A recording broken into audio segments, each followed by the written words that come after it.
Bismillahirrahmanirrahim. Assalamualaikum warahmatullahi wabarakatuh. Sama-sama kita mohon keberkatan daripada Allah Subhanahu wa taala dengan bacaan kitab Al-Fatihah. A'udzubillahi minasyaitonir rajim. Bismillahirrahmanirrahim. Alhamdulillahirabbil alamin. Arrahmanir rahim. Maliki yaumiddin. Shiratal mustaqim. Shiratal ladzina an'amta 'alaihim. Alhamdulillahirabbil alamin wassalatu wassalamu ala sayyidil anbiya wal mursalin wa ala alihi washabbihi ajma'in. Allahumma ja'alil qur'anal karim rabi'a qulubina wa nura sudurina wa dhahaba humumina wa ahzanina. Allahumma arhamna bil qur'an waj'alhu lana imama wa nuran wa hudan wa rahmah. Allahumma dhakkirna minal qur'ani ma nusina wa 'allimna minhu ma jahilna warzuqna tilawatahu wa ana al-laili wa atrafan nahari 'ala wajhi ridika 'ana waj'alhu lana hujjatan ya rabbal alamin. Sallallahu nabiyana Muhammad wa ala alihi wa sahbihi baraka wa sallam. Alhamdulillahi rabbil alamin. Alhamdulillahi rabbil alamin wa bihi nasta'in wassalatu wassalamu ala rasulihil amin wa ala alihi wa sahbihi ajma'in. Subhanaka la ilma lana illa ma 'allamtana innaka antal alimul hakim. Allahumma rabbi shrah li sadri wa yassir li amri wa hlul 'uqdatam min lisani yafqahu qawli wa la haula wa la quwwata illa billahil aliyyil azim wa ba'd. Yang saya muliakan tuan pengurusi barisan, tuan imam, tuan Bilal, jawatankuasa pegawai masjid, datuk-datuk, ratin-ratin, muslimin muslimat, alhamdulillah hadirat yang dirahmati oleh Allah Subhanahu wa taala. Alhamdulillah sama-sama kita merafakkan setinggi-tinggi kesyukuran pada Allah Subhanahu wa taala atas segala limpah kurnia nikmat yang tidak terhitung. Nikmat yang kita kecapi pada hari ini, apabila kita nak kongsikan, kadang-kadang kita rasa malu dengan apa yang berlaku di Palestin. Yang mereka di sana tidak langsung merasai sebahagian besar nikmat yang kita kecapi pada hari ini. Mereka tidak ada rumah, tidak ada tempat untuk bernaung, tidak ada kenderaan, anak-anak tidak ada permainan, tidak kenal erti zaman kanak-kanak. Pagi, petang, siang, malam hanya dengar bunyi dentuman bom semata-mata, tembakan semata-mata. Tak pernah pergi ke sekolah, nak menunaikan, nak mengimarahkan masjid, masjid pun dah bom. Sejak daripada 2 minggu yang lalu, kalau tuan-tuan tengok dalam berita awal ni, dah mencapai setakat hari ni dah 31 buah masjid. Bukan sikit tu, banyak tu, 31 masjid. 31 buah masjid yang telah musnah akibat peperangan. Kalau boleh saya bagi contoh lah, Palestin ni sebelum 1948 ibarat kata macam semenanjung. Nak bagi contoh mudah faham. Tapi selepas tahun 1948, dijarahnya tanah, dijajahnya tanah, sampai ke hari ini, Gaza dalam bahasa Arab dipanggil Ghazzah. Gaza ataupun Ghazzah tu, ibarat kata hari ini macam Port Dickson. Asalnya besar semenanjung. Gaza campur dengan beberapa Ramallah dan sebagainya, campur negeri itu negeri ni. Yang tinggal hari ni Port Dickson je. Belakang laut, depan sana tentera Israel. Nak lari mana? Mana nak lari? Tak ada. Tuan-tuan tengoklah peta tu kat Facebook semua tu. Sebelah belakang Gaza tu, laut. Dan sepadan semua dah ditutup. Dan kita baru dimaklumkan dalam sehari dua ni baru dibuka. Yang dibuka tu satu-satu tu je sempadan yang dibuka. Iaitu sepadan dengan Mesir. Sepadan Rafah. Betul-betul bersebelahan dengan Mesir.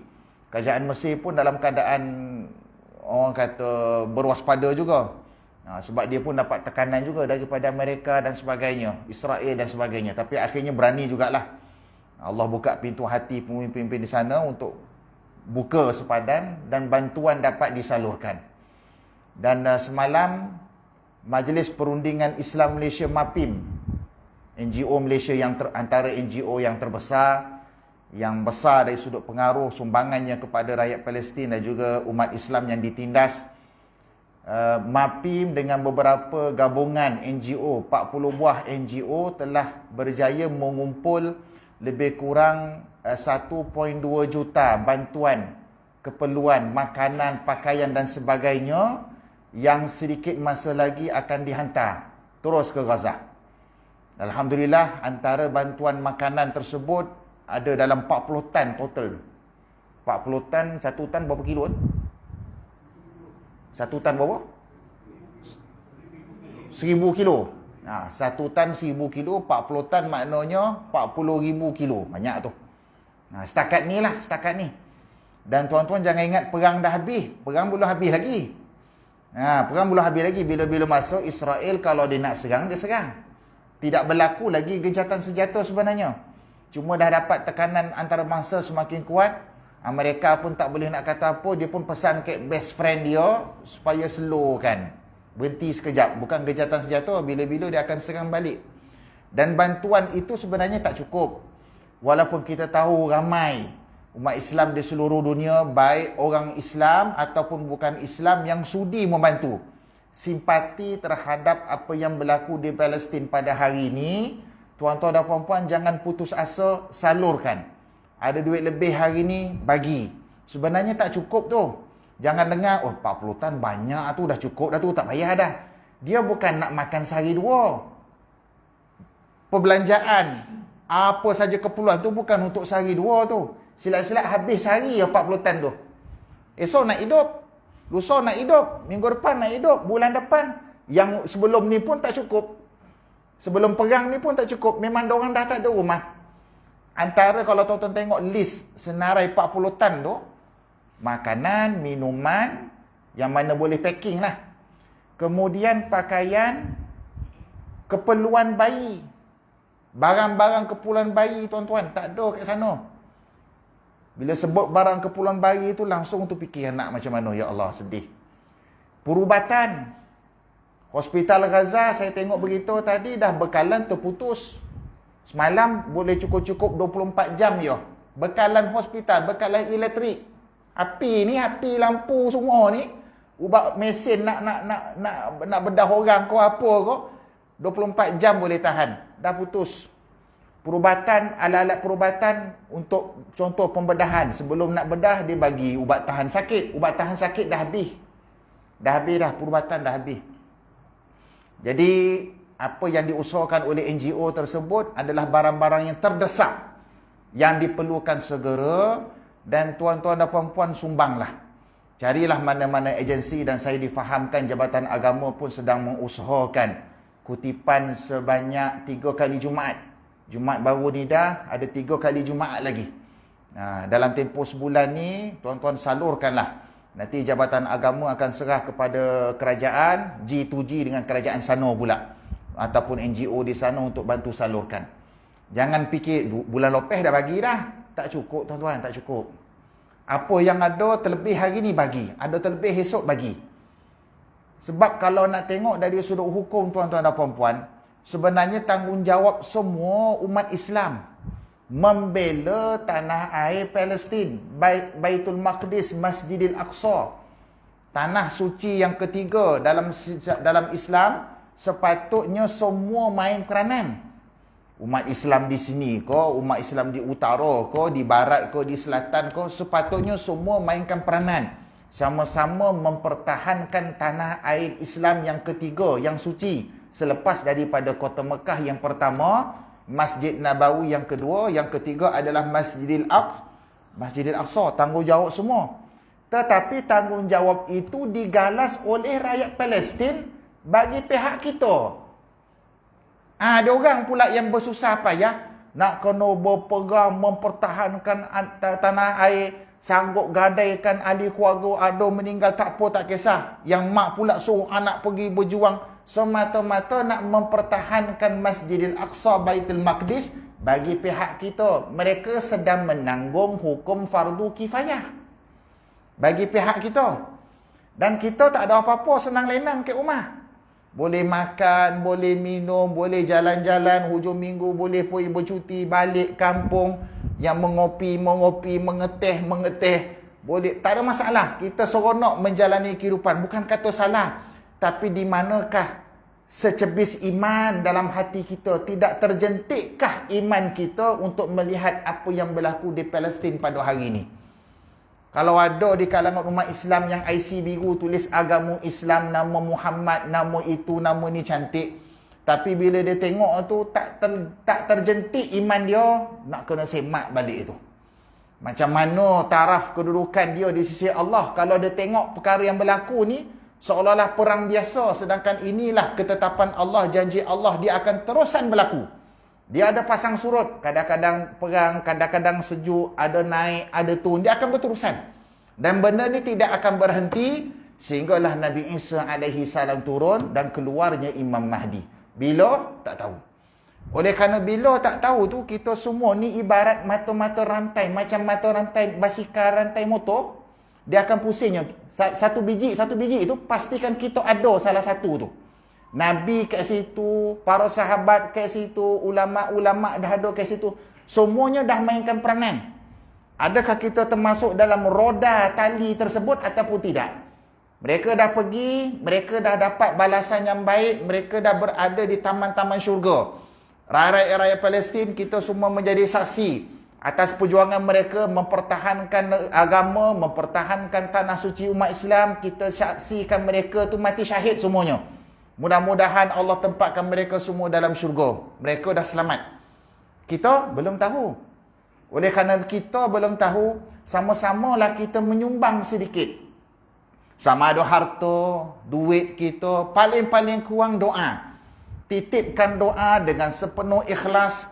Dalam tahajud tuan-tuan dan puan-puan, mohon kepada Allah, mudah-mudahan adalah bantuan Allah, pertolongan Allah ke atas umat Islam di Palestin sana, sebenarnya yang sedang berjuang bagi pihak kita. Sepatutnya sama-sama angkat senjata ni. Sepatutnya. Tapi kita tak angkat senjata, dia orang angkat senjata bagi pihak kita yang senang, mereka yang susah. Maka apalah kiranya sedikit kalau kita dapat hulurkan bantuan. Yang sebenarnya duit-duit kita hulurkan tu tak cukup pun untuk mereka. Tapi mudah-mudahan menjadi saksi di hadapan Allah untuk kita pada hari akhirat. Bila Allah tanya, apa kau dah sumbang untuk agama? Ya Allah, tak banyak aku sumbang, adalah sedikit duit yang untuk keperluan anak bini aku. Tapi aku letakkan ke tepi sekejap, aku hulurkan untuk rakyat Palestin. Adalah jawapan hujah. Adalah sedikit kita boleh jawab di hadapan Allah. Tapi bila Allah tanya, apa sumbangan engkau untuk agama? Tak mampu kita nak jawab. Doa pun tidak. Bagi hulur sumbangan pun tidak. Tak ada perasaan sensitivity pun tidak. Tak ada rasa benci langsung terhadap apa yang dilakukan oleh Israel. Bahkan ada segelintir umat Islam salahkan Palestin pula. Salahkan orang Palestin, salahkan para mujahidin, kata mereka inilah pengganas. Ada orang tanya, kenapa sebelum ni bulan lepas? Perang ni baru dalam 2 minggu. Bulan lepas, 2 bulan lepas, 3 bulan lepas, tak ada apa-apa, senyap je. Masing-masing semua tengah seronok. Ada bola yang mana apa, macam-macam seronok, tak ada apa-apa. Tiba-tiba pum berlaku peperangan. Kenapa tiba-tiba berlaku? Siapa yang mulakan dulu? Persoalan. Ramai orang tanya, siapa yang mulakan dulu? Betul, yang mulakan dulu adalah mujahidin, pejuang Hamas. Orang salahkan Hamas. Dah tu kenapa pun mulakan dulu? Kan dah kena tembak dengan kena berdil dengan Israel. Siapa suruh mulakan dulu? Ada orang Islam cakap macam tu. Ada, tuan-tuan tengoklah di media sosial. Ada padan muka, siapa suruh mulakan dulu? Orang elok-elok sejuk, tak ada apa, suasana aman 2 bulan dulu, 3 bulan dulu. Tiba-tiba Hamas sendiri yang cari pasal. Kenapa pula pergi tembak Israel? Duduk diam-diam lah. Jawapannya adalah kerana pejuang mujahidin Hamas nak bagi tahu kepada dunia, khususnya umat Islam, jangan leka, kami ni masih wujud. Sebab dunia Islam hari ni tengah leka, tengah seronok. Yang mana nak majukan negara, yang mana tengah berpolitik, nak berpolitik, yang mana nak kaya, yang mana semua tengah sibuk. Sampai terlupa dengan saudara seagama kita di Palestin. Oleh kerana ramai lupa ni, terpaksalah dia bagi isyarat. Itu pun 1-2 roket ya. Diberdilnya habis. Hari ni data daripada berita awal ni dalam 4,761 mangsa kita panggil yang mati syahid di kalangan warga Palestin. 4,761 dalam masa 2 minggu. Bayangkan. Dalam ramai-ramai itu, of course sudah tentu ramai wanita, orang-orang tua, kanak-kanak. Yang paling menyayatkan hati seorang suami, seorang ayah, 16 tahun dah kahwin, tak ada anak. 16 tahun tuan-tuan, bukan sikit, tak ada anak.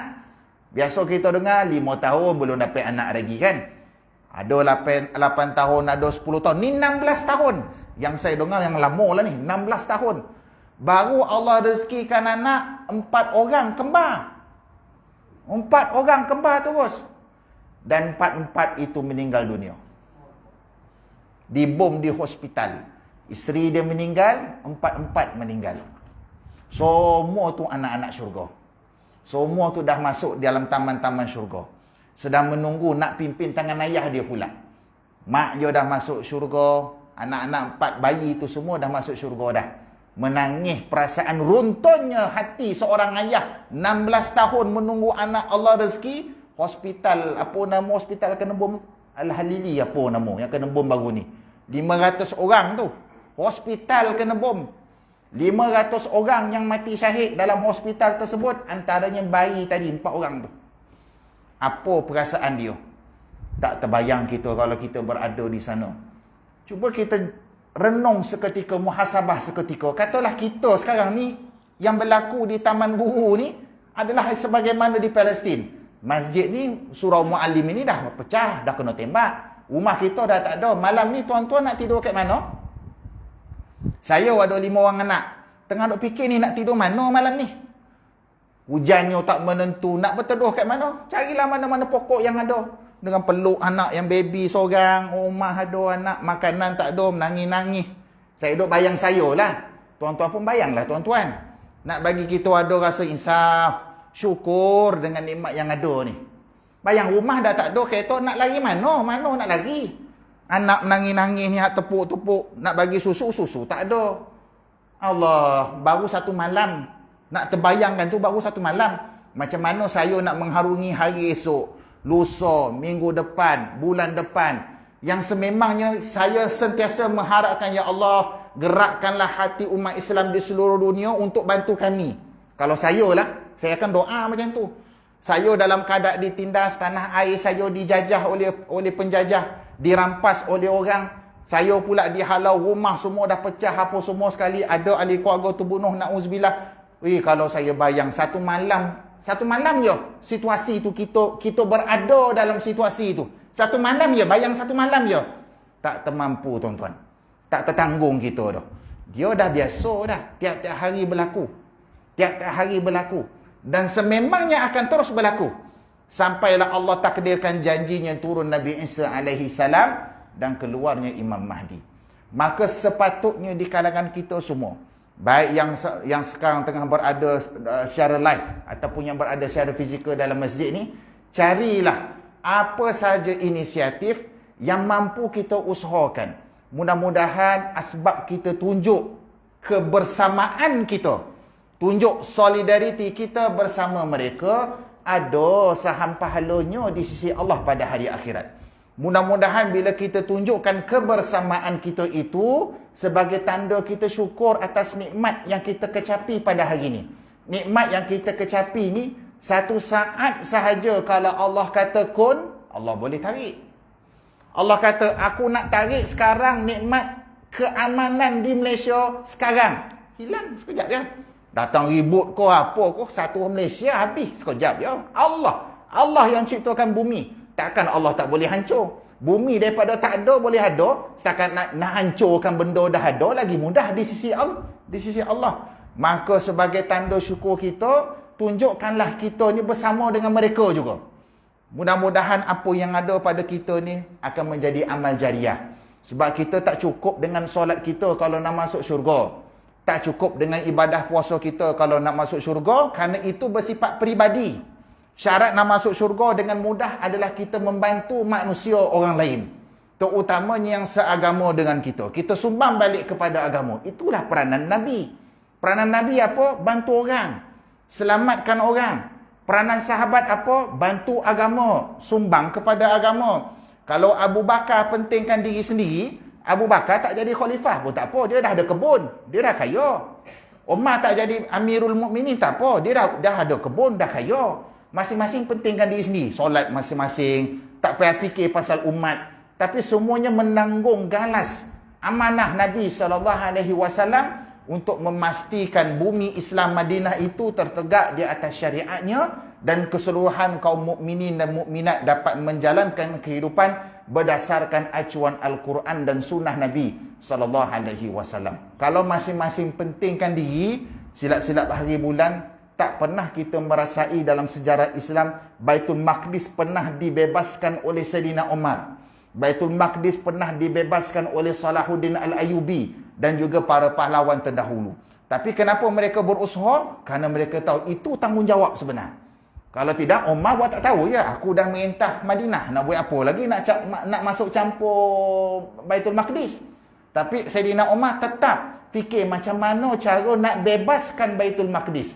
Bayangkan Sayyidina Umar fikir macam tu, bayangkan Salahuddin Al-Ayyubi fikir macam tu, maka kita walaupun belum sampai lagi ke tahap adanya, lahirnya seorang pemimpin yang dapat mengepalai tentera umat Islam untuk membantu saudara kita di sana, paling-paling kurang mungkin bukan zaman kita, tapi kita mudah-mudahan jadi salah satu daripada mata rantai motor tadi. Dalam banyak-banyak pusingan tu ada kita. Jangan kita tak termasuk dalam tu, sebab kitaran agama dia akan berurusan. Kita bersama dengan agama ataupun tak bersama dengan agama, yang ruginya kita. Agama akan terus hidup. Allah akan jaga agama ni. Walaupun manusia cuba, walaupun lautan manusia cuba untuk rosakkan agama, Allah dengan zat Allah, Allah sendiri akan protect agama. Tinggal lagi kita ni bersama dengan agama ataupun tidak bersama dengan agama. Mudah-mudahan sikit sebanyak ni sebagai mukadimah untuk diri saya, untuk kita semua sentiasa jangan leka. Maksudnya ambil berita, dengar, tengok cakna, ada boleh bagi bantuan, teruskan bagi bantuan. Jangan berpada dengan bantuan dah bagi bulan lepas. Jangan berpada dengan bantuan sebelum-sebelum ni, tahun lepas punya. Teruskan bagi. Mudah-mudahan adalah mana-mana sumbangan kita terdapat meringankan beban saudara seagama kita yang menanggung hukum fardu kifayah bagi seluruh umat Islam dalam mempertahankan Baitul Maqdis, khususnya Masjidil Aqsa daripada cengkaman Yahudi Zionis Israel, insya-Allah. Muslimin muslimat yang dirahmati oleh Allah Subhanahu wa taala, kita sambung dalam kuliah.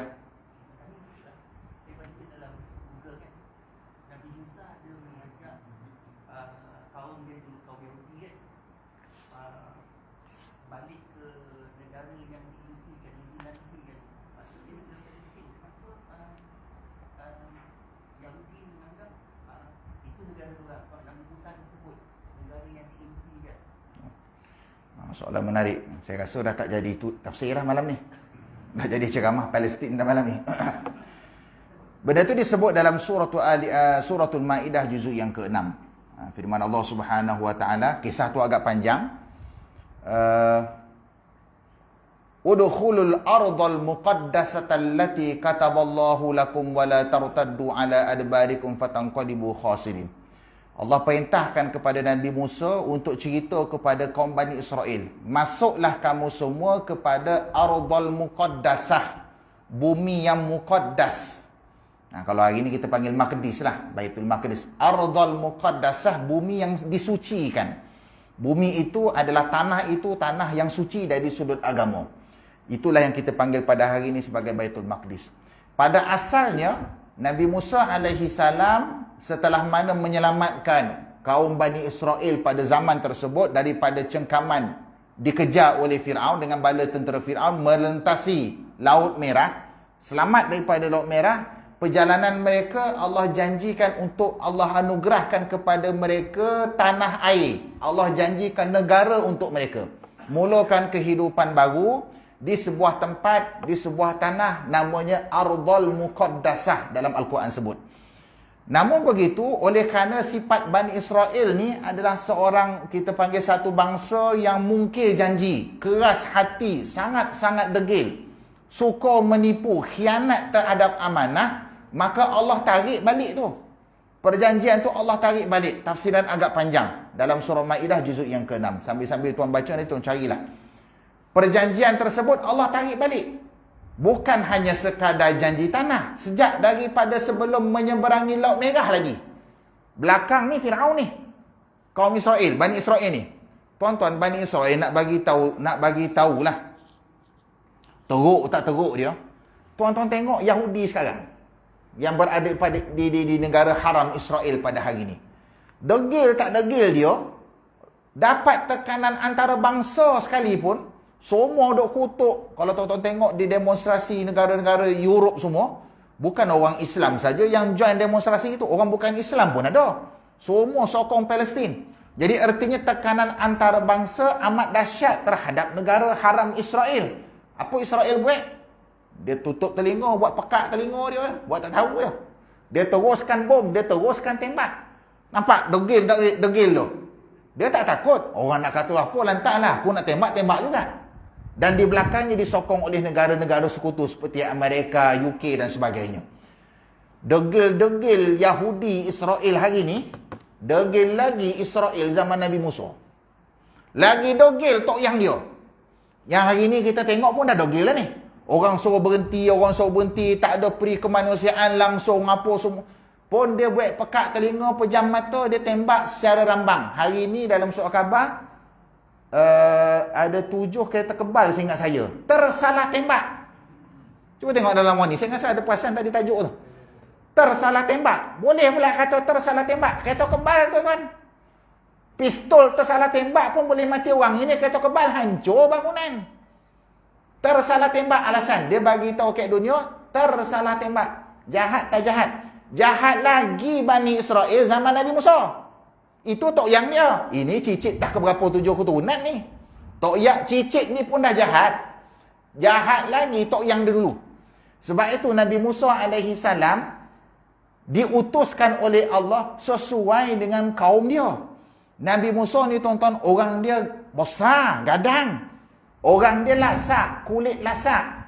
Dia bukan macam Nabi SAW, lemah lembut, sopan, peramah, tawaduk. Tak, Nabi Musa keras, orang dia keras. Sesuai tak dengan umatnya? Sesuai. Allah lantik Nabi Musa tu sesuai nak menghadapi umatnya yang teramat degil. Sebelum seberang laut lagi, mereka dah janji kami akan beriman dengan Tuhan Musa, Tuhan Harun. Dia bukan nak cakap Tuhan Allah, dia cakap Tuhan kepada Musa. Padahal Tuhan dia juga, nampak tak kat situ? Macam dia tak iktiraf. Sepatutnya dia cakap kami akan beriman dengan Allah. Sepatutnya macam tu. Kami akan beriman dengan Tuhan kami. Tak, dia kata kami akan beriman dengan Tuhan kau. Bukan Tuhan kau juga kau? Dia macam tak mengaku kat situ. Kami akan beriman dengan Tuhan kau, Tuhan kau. Seolah-olah nak menunjukkan mereka pada hakikatnya sememangnya tidak mahu beriman. Awal-awal sebelum seberang, dah tersepit, kami janji. Lepas daripada seberang tu, mana ada janji? Mana ada? Lupa dah janji tadi. Kemudian lalu kat padang pasir, lapar. Tak ada makanan. Musa, kau minta kat Tuhan kau? Nampak tak bahasa dia tu? Nampak tak bahasa dia tu? Ud'u rabbak. Bukan Tuhan kami, Tuhan kamu. Minta kat Tuhan kau. Yukhrij lana mimma tumbitul ard. Bagilah keluarkan ada dekat tanah ni ada keluar pokok ke apa. Kami lapar ni nak makan. Tak ada adab. Tok yang dulu tak ada adab. Tuhan kau macam tu yang panggil dah. Tak ada adab. Maka dengan rahmat kasihan Allah, Allah turunkan al-manna wassalwa. Turun makanan. Bila turun makanan, janji nak beriman. Dah kenyang perut. Mana ada janji? Mana tak ada janji pun. Terus perjalanan. Nabi Musa kata, Allah perintahkan aku naik ke bukit Tur Sina. Dalam Quran sebut Turi Saina. Allah sumpah dalam surah Wattini Wazaitun wa Turi Sinin. Allah sumpah demi bukit Tur Sinin. Naik sekejap, Nabi Musa pesan kepada Nabi Harun, Harun, kau tolong tengok sekejap umat aku ni. Umat aku ni bega semua ni. Dogel tak reti dengan cakap, tengok sekejap. 40 hari, 40 malam, aku Allah panggil nak bermunajat.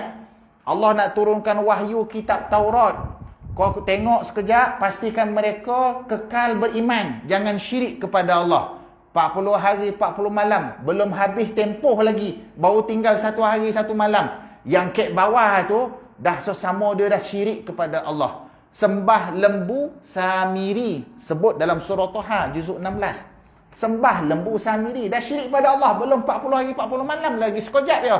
Nabi Musa tinggalkan. Dah sembah lembu Samiri. Nabi Musa bila dengar tu, Nabi Musa mengamuk. Ringkas cerita, Nabi Musa turun ke bawah. Maka turunlah perintah Allah. syarat kepada taubat. Mereka nak bertaubat.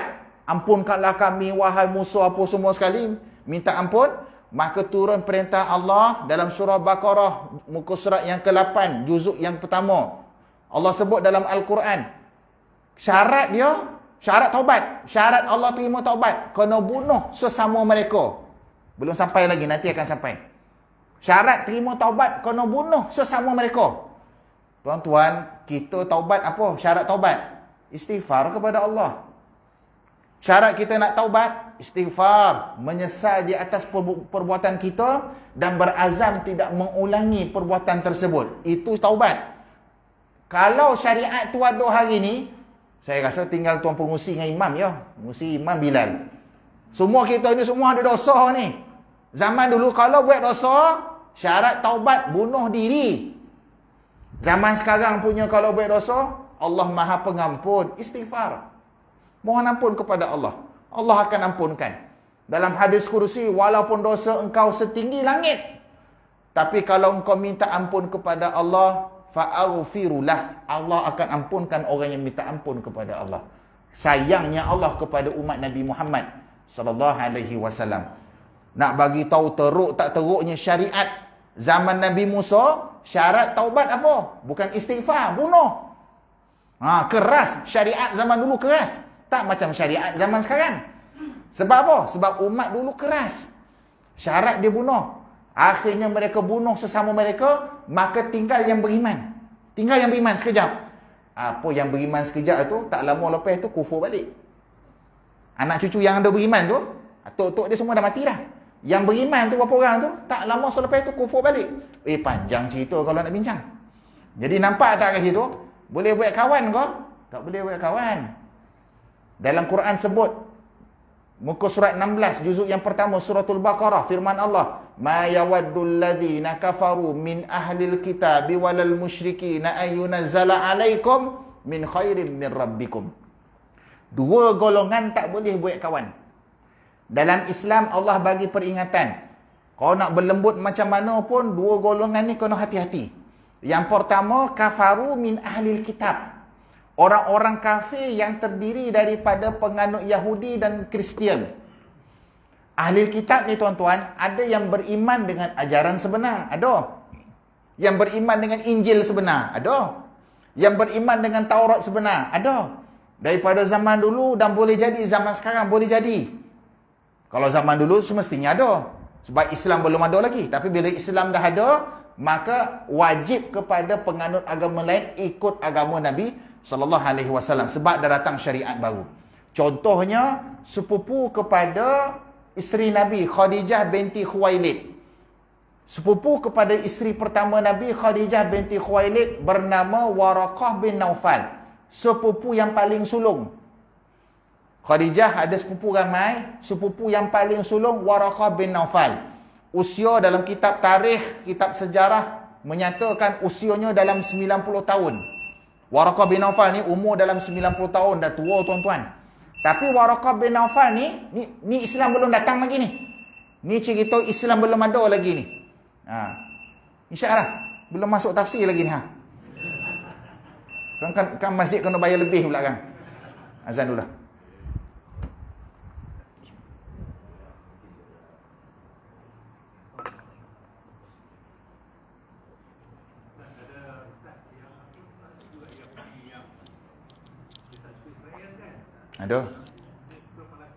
Ada.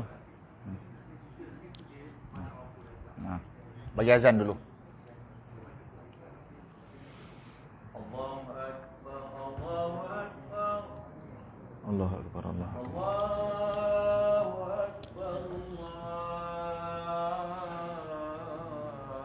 Allahu Akbar, Allahu Akbar. Asyhadu an la ilaha illallah.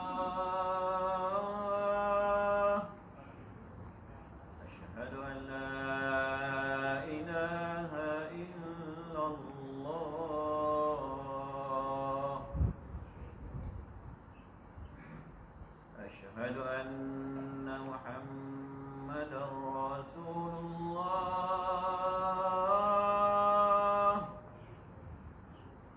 أشهد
Tuan-tuan dan puan-puan dirahmati oleh Allah Subhanahu wa taala.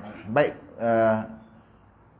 kalau tuan-tuan dan puan-puan jauh lagi ni, kita pun Al-Fatihah pun belum masuk lagi tafsir ni. Tapi kalau tuan-tuan nak balik nanti nak tengok terjemahan tafsir, pandangan-pandangan ulama tentang kisah bumi yang dijanjikan, tanah air yang dijanjikan, tuan-tuan boleh lihat sendirilah terjemahan dan juga kitab-kitab tafsir berkaitan ayat suratul Maidah bermula daripada ayat 20 hingga 26. Carilah surah Al-Maidah ayat 20 hingga 26. Surah Al-Maidah, saya ulang sekali lagi, surah Al-Maidah bermula ayat 20 hingga 26. Panjang cerita dia tu.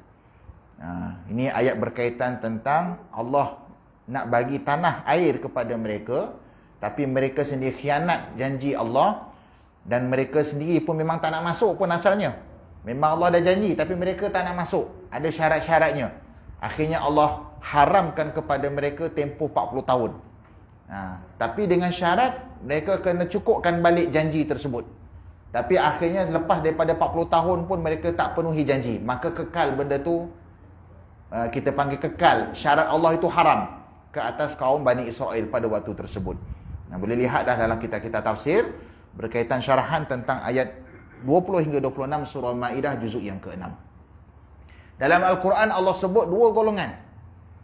Dua golongan ni, walau macam mana pun baik hubungan diplomatik dan sebagainya, tapi kita tahu prinsip kita adalah hidup ni mesti berpandukan kepada Al-Quran dan hadis Nabi, panduan agama. Walau macam mana hebat pun keakraban negara dengan negara, diplomatik dan sebagainya, pastikan acuan agama didahulukan dulu. Antaranya Allah sebut dalam Al-Quran, berhati-hati dengan dua golongan. Allah kata, kafaru min ahlil kitab, yang kufur daripada golongan ahlil kitab, yakni Yahudi dan Nasrani. Yahudi dan Nasrani, secara umumnya kita panggil hari ini Yahudi dan Kristian lah. Nasrani ni Kristian. Yahudi dan Nasrani ni kita boleh pecahkan kepada dua. Satu, ada yang beriman, satu yang kufur. Yang beriman ni maksudnya beriman dengan kitab yang diturunkan kepada Nabi terdahulu dengan ajaran yang sebenar, syariat yang sebenar. Ada ke tidak? Ada. Mereka ni ahli syurga, mereka orang beriman. Kerana mereka patuh terhadap kitab Taurat, kitab Zabur, kitab Injil yang diturunkan kepada Nabi dan Rasul yang terdahulu. Contoh yang saya berikan tadi adalah Waraqah bin Naufal. Waraqah bin Naufal merupakan, dalam kitab tarikh sebut, ada pandangan kata dia adalah Masihi, ada kata dia adalah Yahudi. Masihi ni maksudnya pendeta Kristian, Yahudi ni pendeta agama Yahudi lah. Waraqah bin Naufal ni cerita Islam belum datang lagi ni. Ni cerita Nabi Muhammad baru turun daripada bukit apa Allah maksudnya Muhammad? Terima wahyu tu. Lupa pula dah nama bukit tu. Gua Hira. Turun daripada Gua Hira, malaikat datang peluk. Malaikat bacakan 5 ayat pertama, Iqra' bismi rabbikal ladzi khalaq. Turun Nabi Muhammad demam. Nabi demam malam tu. Nabi bagi tahu kepada ahli keluarga Nabi, Siti Khadijah, zammiluni, zammiluni, selimutkan aku, selimutkan aku. Nabi demam, terkejut sebab tak pernah jumpa lagi lembaga tengah-tengah malam. Kok padang pasir ada hantu, tak ada hantu, Nabi pun tak kenal masa tu. Tiba-tiba tengah malam seram sejuk, pop peluk daripada belakang sangat kuat. Lalu dibacakan firman Allah, Iqra'. Nabi kata, ma'ana biqari, aku tak kerti baca. Nabi bukan kerti baca pun. Tak kerti nak baca, nak menulis. Malaikat kata, Iqra' lagi. Sampai 3 kali. Kali keempat barulah malaikat baca sampai 5 ayat pertama daripada surah Al-Alaq. Nabi turun bukit daripada Gua Hira tadi, Nabi demam. Khadijah fikir, kena tanya orang alim ni. Orang tua-tua lah ibarat kata. Kena tanya orang tua-tua ni apa bondo alamat ni, apa bondo yang berlaku ni, nak bagi faham. Maka dia terfikir, apa kata bang, kita pergi tanya sepupu saya Waraqah bin Naufal. Dia seorang yang alim. Sebab apa alim? Waraqah bin Naufal ni pendeta, ibarat kata ulama' lah. Dia suka baca kitab-kitab dulu. Dia baca kitab tu, dia menelaah buku tu, menelaah buku ni. Dia suka membaca, suka mengkaji.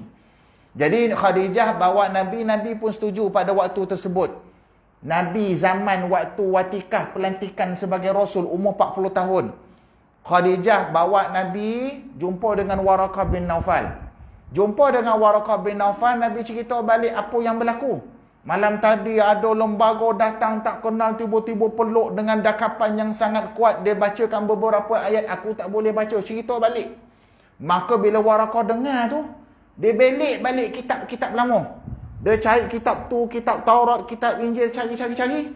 Lepas dah jumpa beberapa maklumat, dia kata kepada Nabi SAW, "Hadzan namus alladhi anzalallahu ala Musa." Dia kata itu nama dia namus. Namus ni gelaran kitab lama terhadap malaikat Jibril. Quran sebut Jibril. Kitab lama sebut namus. Panggilan kepada malaikat Jibril. Kata Waraqah bin Naufal, itulah namus. Nah, itulah malaikat. Malaikat yang Allah turunkan kepada Nabi Musa alaihi salam. Bila Nabi Muhammad tahu itu adalah malaikat, bermulalah kehidupan Nabi sebagai seorang Rasul. Waraqah bin Naufal kata, kalaulah aku masih hidup, aku akan bersama dengan engkau. Kerana ketahuilah wahai Muhammad, selepas hari ini, engkau akan diperangi oleh umatmu. Dia tahu dah. Bukannya mudah nak sampaikan dakwah ni. Tahu dah, cabaran besar Nabi adalah umat Nabi, kaum Nabi akan perangi Nabi SAW. Kata Waraqah, kalau aku masih hidup, dia dah tua. Umur dah 90 tahun, dah tahu dah ajal maut nak datang dah. Dia kata, kalau aku masih hidup lagi, aku akan berada bersama dengan kau mempertahankan ajaran yang kau nak bawa ni. Waraqah bin Naufal Islam, tuan-tuan. Walaupun masa tu belum ada solat lagi, belum turun ayat pasal puasa, pasal zakat, pasal haji. Nabi hari first day, second day dah jumpa Waraqah bin Naufal. Syariat apa pun tak ada lagi. Waraqah bin Naufal dah isytihar beriman dengan Nabi SAW. Ini amanu min ahlil kitab. Yang beriman daripada golongan ahli kitab. Yang kafaru min ahlil kitab, mereka bukan beriman. Mereka menyeleweng kitab. Taurat diubah, Injil diubah, bukan yang ori yang diubah. Dia percaya kepada yang diubah. Macam Israel hari inilah. Bukan beriman sepenuhnya pun. Maka dia dah termasuk dalam kategori kafaru min ahlil kitab. Kafaru min ahlil kitab, golongan pertama kata Allah, hati-hati. Yang kedua kata Allah, walal musyrikina an yunazzala alaikum min khairin min rabbikum. Golongan musyrikin yang tak suka tengok Islam ni, tak suka Allah turunkan kebaikan kepada kamu. Tak suka tengok Islam. Senang ceritalah nak bagi mudah faham. Orang musyrikin yang tak suka kepada Islam. Istilah lain kita panggil non-Muslim yang anti-Islam. Non-Muslim pula kita pecahkan dua. Satu non-Muslim tapi dia mesra dengan orang Islam. Ramai. Boleh jadi jiran kita, boleh jadi kawan-kawan kita daripada sekolah menengah lagi kita kenal dia sampai sekarang kita masih kontak dengan dia. Tak ada masalah. Duduk sekali, minum kopi apa, borak, bergurau-gurau. Dia kacau kita tak? Tak kacau. Dia kacau kita tak kalau nak solat? Tak kacau.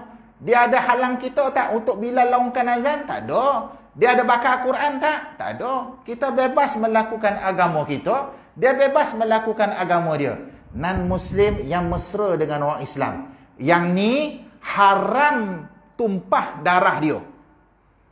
Islam mengharamkan kita tumpahkan darah dia. Dosa. Dosa besar kalau kita bunuh orang non-Muslim yang mesra kepada orang Islam. Wajib kepada pemerintah jaga hak dia. Wajib. Kerajaan, pasukan polis dan sebagainya wajib bela jaga non-Muslim yang mesra kepada orang Islam. Satu lagi non-Muslim anti-Islam. Boleh jadi dia non-Muslim tetapi rupa-rupa dia dah menzahirkan dia benci kepada Islam. Kita nak azan dia tak bagi, Quran dia bakar, kita nak buat ibadat dia kacau, hukum hakam dia masuk campur. Ini non-Muslim yang anti-Islam. Non-Muslim, anti-Islam ini yang Allah sebut dalam Quran. Jago-jago. Jangan buat kawan sangat. Jago-jago. Mungkin depan nampak baik, tapi belakang tak apa-apa dirancang. Allah pesan, bukan saya pesan. Buka dalam Quran ada. Surah Baqarah, juzuk yang pertama, muka surat 16. Bawah sekali. Atas tu cerita pasal sihir. Wattaba'u ma tatlus syayatinu ala mulki Sulaiman. Bawah tu ayat terakhir, ma yawaddul ladzina kafaru min ahlil kitabi walal musyrikina an yunazzala alaikum min khairin min rabbikum. Ada sebut dalam Quran. Allah pesan supaya kita berhati-hati. Sebab itu kalau kita tengok demonstrasi yang berlaku di seluruh dunia pada hari ini, kalau kita tengok di negara-negara barat, kita duk ingatkan semua yang hadir tu orang Islam. Tak, bercampur aduk. Ada bukan Islam. Sebab ada di kalangan mereka yang masih ada lagi perasaan kemanusiaan. Simpati terhadap apa yang berlaku. Boleh jadi dia agama A. Boleh jadi dia agama B. Boleh jadi dia agama C. Tetapi mereka masih ada lagi naluri manusia. Dan mereka tahu apa yang berlaku pada hari ini merupakan perbuatan yang sangat-sangat zalim. Hospital dibom, rumah-rumah ibadat dibom. Anak-anak kecil, wanita, orang tua semua ditembak tanpa peri kemanusiaan. Mereka terpanggil untuk bersama-sama dengan umat Islam, solidariti bersama Palestin. Mereka join perarakan tu, join demonstrasi itu. Bahkan ada di kalangan mereka, kalau kita tengok, ada orang Yahudi sekali. Macam soalan tadi tanya. Tengok-tengok ada Yahudi yang pakai topi hitam kan, ada kan? Yahudi topi hitam, janggut lebat, lagi panjang janggut daripada kita. Elok join sekali. Sebab apa? Sebab dia tahu sebenarnya Ardhul Muqaddasah tu bukannya Allah janji kepada tok yang dia dulu, tapi masalah tok yang dia yang mungkin janji. Memang Allah nak bagi, tapi tok yang dia dulu dah mungkin janji. Dia beriman sepenuhnya dengan ajaran disebut dalam Taurat. Jadi bagi pandangan sebahagian penganut Yahudi yang tak setuju dengan Israel ni, mereka berpandangan sepatutnya tiga agama besar ni hidup rukun, aman, damai pada hari ini di Palestin. Sepatutnya. Tapi apa yang berlaku sebaliknya. Bahkan kalau tuan-tuan tengoklah, saya pun baru jumpa satu video. Tengoklah video dalam media sosial di Facebook dan sebagainya pun ada. Ada seorang pendeta Yahudi. Pendeta Yahudi negara Arab. Boleh jadi di Mesir. Sebab Mesir pun orang Yahudi ramai. Saya belajar di Mesir dulu, memang banyak gereja-gereja Yahudi ada, gereja Kristian pun ada. Cakap Arab. Kita ingatkan orang Islam tak cakap Arab. Janggut lebat, pakaian hitam semua. Nampaklah tanda salib dan sebagainya lah. Pendeta Yahudi ni, yang terdiri daripada orang Arab, dia kata sebenarnya kami tahu sepatutnya tiga agama ni duduk rukun, aman, damai di Palestin. Itu yang sebenarnya ajaran kami suruh, dia cakap. Maka hari ini saya nak pesan kepada semua pemimpin Islam. Kenapa kamu serahkan kunci yang Sayyidina Umar dulu? Dia tahu. Yang Sayyidina Umar dah pegang dulu, kenapa kau serahkan kepada Israel? Zionis, kenapa kamu serahkan kepada Zionis sedangkan kamu tahu perjuangan Sayyidina Umar, dia sebut tu. Perjuangan orang terdahulu Salahuddin Ayyubi disebut. Malu gitu. Pendeta Yahudi petik nama Sayyidina Umar, berhujah atas nama Sayyidina Umar. Malu gitu. Pendeta Yahudi tegur orang Islam, petik nama Salahuddin Ayyubi. Malu kita. Maruah kita mana? Dia pula bagi tazkirah kat kita. Dia pula bagi tazkirah kepada pemimpin Islam. Kenapa kamu tak jaga kunci Sayyidina Umar dah bagi? Sayyidina Umar dah berpenat-penat bebaskan kota Baitul Maqdis. Jaga elok-elok kunci itu. Kenapa pergi serahkan kepada Zionis Israel? Dia bagi tazkirah kepada pemimpin Islam. Ada dalam video tu. Saya baru jumpa hari ni. Jangan tengok. Dan itulah yang berlaku. Jadi artinya, apa yang berlaku pada hari ini dan akan terus berlaku.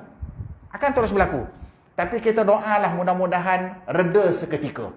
Sebab apa yang berlaku di Palestin pada hari ini, terutamanya di kalangan rakyat Palestin. Rakyat Palestin pun tuan-tuan, ada Kristian Yang kena bom tu, ada Kristian. Ada yang Islam, majoriti Islam. Ada di sana yang Kristian pun kena juga.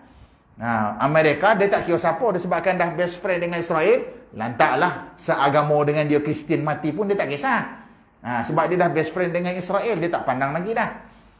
Dia pejam mata. Yang berada di Palestin pada hari ini, kita doa biar mudah-mudahan reda seketika. Sebab bantuan kemanusiaan perlu disampaikan dengan kadar segera. Emergency ni urgent. Teramat-amat penting. Hospital dah tak boleh nak berfungsi lagi dah. Makanan, pakaian, minuman, keperluan asasi pun tak ada dah sekarang ni. Maka diharapkan dengan pembukaan sempadan Rafah tu dapat disalurkan, dan percayalah, walaupun kita tengok begitu, alhamdulillah banyaknya lori bertantan, tak cukup tu. Jangan tuan-tuan terlintas dalam hati, alhamdulillah cukup. Jangan. Tak cukup tu. Tidak silap boleh tahan seminggu je tu. Tak lama tu. Tinggal port desain je nak bagi faham. Jangan tuan-tuan petik sikit ni. Ustaz Azman kata Malaysia dah tinggal port desain je, habislah esok saya kena tangkap. Saya nak bagi faham tadi yo. Asalnya 1948 besar Palestin tu. Lepas 1948 dah tinggal secuit tu ya tanah yang ada. Tuan tanah dah dihalau. Orang tetamu datang pula jadi tuan tanah. Macam tu lah. Tuan-tuan tak terasa ke penat-penat bayar duit rumah? Bayar duit rumah, beli tanah. Orang datang tetamu tidur rumah kita. Kita bagilah tidur. Datanglah tidur. Semalam, 2 malam. Lama-lama lebih 3 malam. Tak balik-balik tetamu ni, bila nak balik ni? Kita pun dah rimeh dah ni. Banyak kojok lagi kita nak ada urusan anak bini apa semua sekali. Lama-lama dia buat macam rumah dia. Dia buat macam rumah dia. Dia pergi ke dapur ke, dia pergi ke bilik kita. Lama-lama duduk depan tengok TV. Kaki siap bersilang lagi ha. Tengok TV dah, kita pula tuan rumah duduk bawah. Dia duduk atas sofa. Padahal dia tetamu rumah kita, 1 malam kita bagi. 2 malam dia stay lagi. Lama ni tak apalah, 2 malam. Dah 3 malam. Nabi biasa bagi syarat 3 malam cukup dah. Lama-lama pun 3 malam dia duduk rumah orang ni.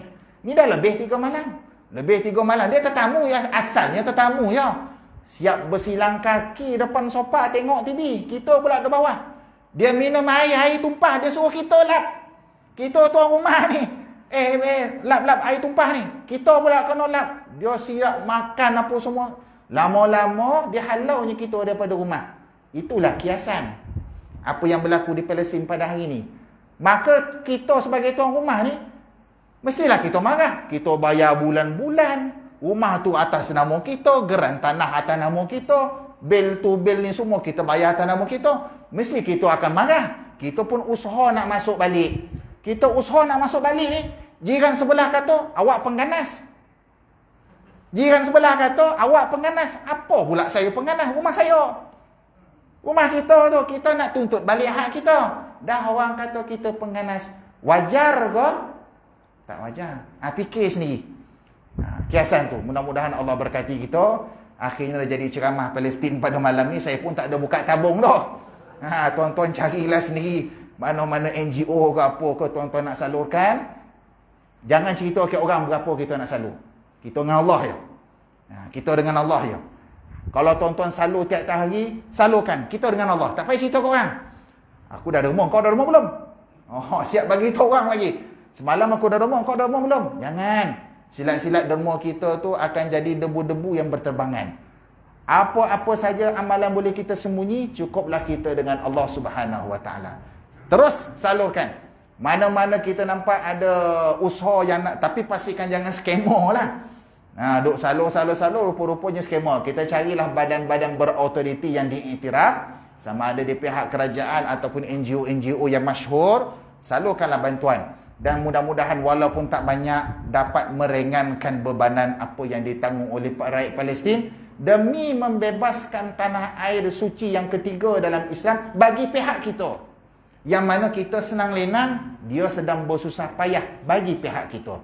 Maka sepatutnya kita ada perasaan insaf, perasaan rendah diri, perasaan malu terhadap perjuangan mereka.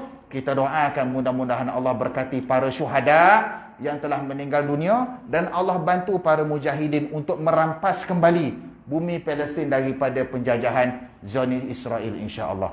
Aku qauli hadza wa astaghfirullahal azim li wa lakum. Kita tanggung dengan tasbih kafarah dan juga suratul Asr. Subhanakallahumma